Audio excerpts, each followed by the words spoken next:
All right, just driving home. Thought I'd talk about this one topic very quickly, and that is doing that one thing that you keep putting off, right? When you have a goal in mind, you want to achieve something, whether that be in trading, maybe fitness, maybe just overall changing your mindset, getting rid of bad habits, whatever the case may be. Most people overcomplicate things, and the best way to actually get to your goals as fast as possible is just to focus on that one thing and disregard everything else. Yes, it might sound a little selfish, but at the end of the day, it's very necessary for you to actually achieve the goals that you have set out for yourself, right? So, an example of this may be when it comes down to trading, I'd argue that the best thing that you can do is just to focus on one clean setup, that one high quality trade, and you want to focus on taking that setup whenever it may appear.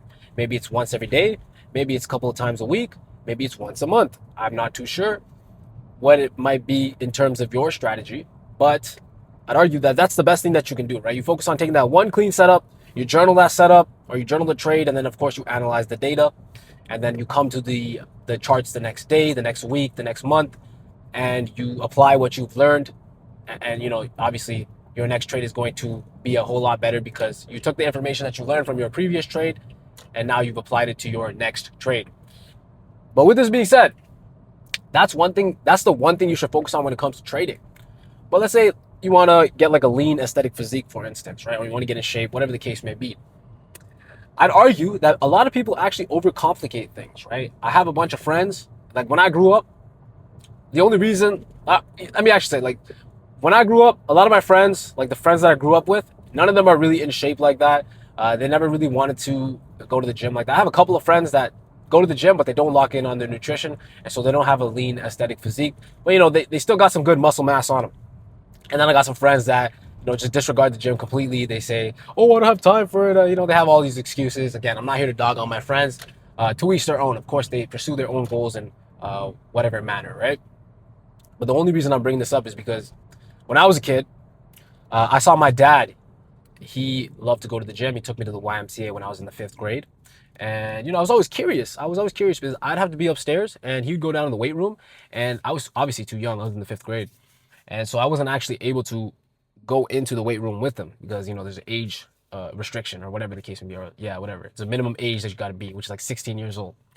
And so I was always curious to know, like, what is my dad actually doing down there, right? And so eventually that piqued my curiosity. I started going to the gym. I've been training for over 10 plus years now.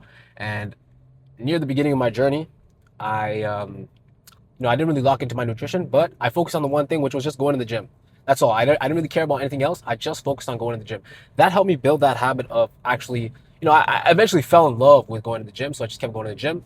And then eventually, obviously, I realized there was like a point at which I plateaued, right?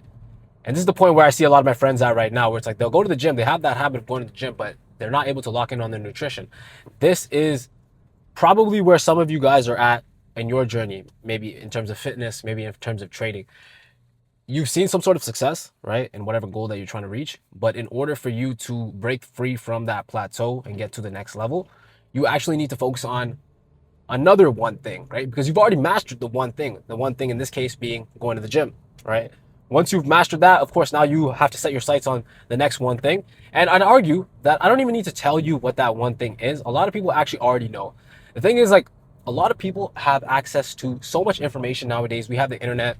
And when I was a kid growing up, you had to really search for this information, but now it's really just in your face, right? We have all these social media apps kind of just pushing the whatever algorithm that you fall into. So if you're watching this video, I'm pretty sure you already have content that's popping up about self-improvement, trading, fitness, whatever the case may be. You're already getting accustomed to seeing that. You know what you need to do, but quite simply the fact is because you focus on too many different things, right?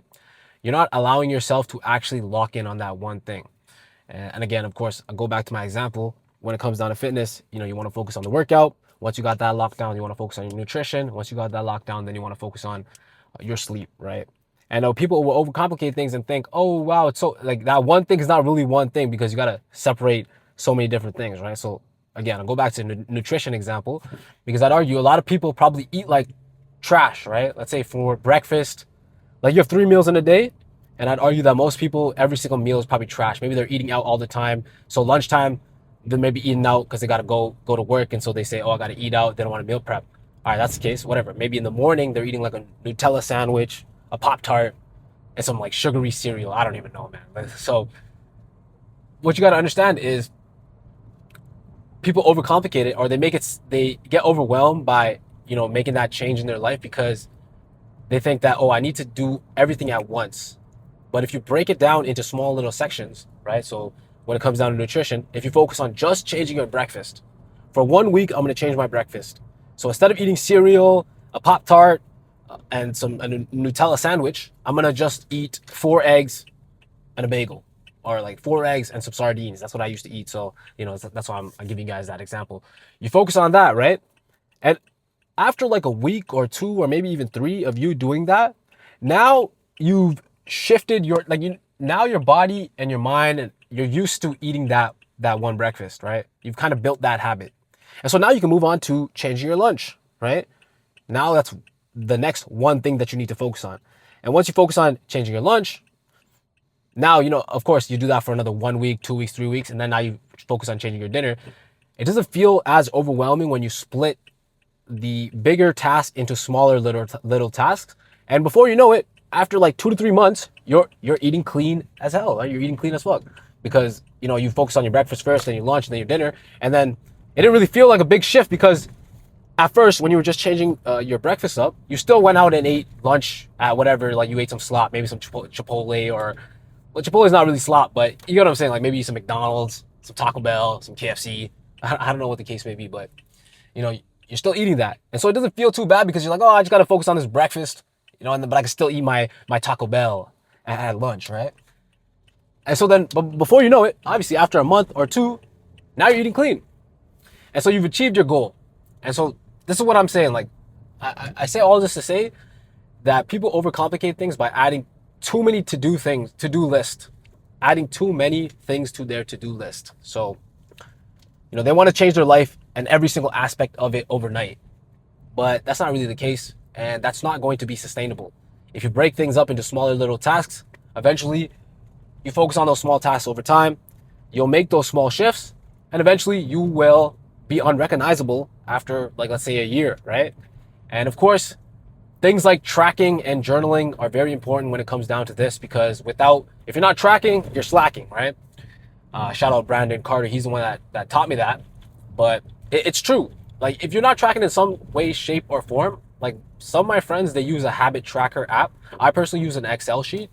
And I would urge you guys, if you guys are not already tracking your habits that you want to implement, to start doing that. Because at the end of the day, once you start tracking your habits, you will start to see if you're really slacking off in what you said you should be doing, or if you're actually hitting the metrics that you have set for yourself, right?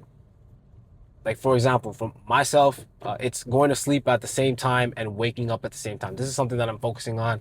I work a 4 p.m. to 12 a.m. shift. I work at the online casino. It is work from home, but it's pretty late when I finish my shift, which is 12 a.m. And arguably, I would love to be in bed by like 9:30, 10, but because I'm working, I'm getting that steady check, I'm not able to sleep at the time that I want to sleep. But I also catch myself scrolling after work, right? Because I'll work a shift, and then I'll get myself to feel like, oh, I feel so bad, like, yo, I deserve it. And this is a bad habit, by the way, and again, I'm working on it. But when I started tracking it, I started realizing, oh wow, like I'm not doing what I'm saying I'm supposed to do. And so anyway, this is just something that I'm personally working on, and over time, of course, week by week, I'm looking at how many times did I actually follow through with what I said I was going to do, and then you get a percentage out of it. You calculate the percentage, and then again, once all these numbers are in front of you, it becomes much more clear to you as to why is it that you are not hitting your goals, right? Because the numbers don't lie. Men lie, women lie, but numbers do not lie. So once you start tracking it, you start to realize, like, okay, this is the reason why I'm not reaching my goals.